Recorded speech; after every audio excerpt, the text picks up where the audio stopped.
The virus that requires you to get close to people and not distance yourselves. The virus that requires you to get close to people and not distance yourselves. We don't know where it came from, but it had all the common symptoms of flu and the coronavirus. I remember getting closer to the postman as he was collecting letters. Then we both felt so much better. As we looked at each other in amazement but not saying anything to each other, I walked away. Then we both started coughing and sneezing again as our distance became greater. It became pretty apparent that whatever this illness was, you needed to stay close to people. Usually with any kind of cold or illness, you need to stay far away.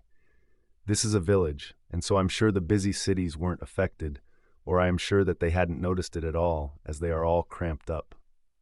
I remember going to the market, and when I saw people collapsing to the ground due to this strange illness, strangers started hugging each other and getting as close as possible.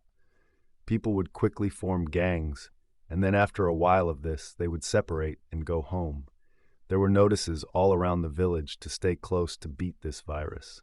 I saw houses huddled with people, and now landlords aren't being criticized for putting too many illegal immigrants in one small house or flat.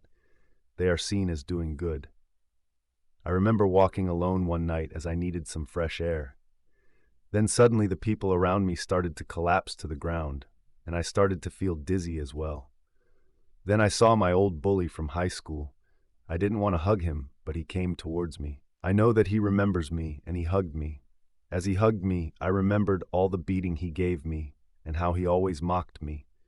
Then he ran off, as he had somewhere to go. Then as I carried on walking, it happened again. People started to collapse, and everyone started hugging the person closest to them.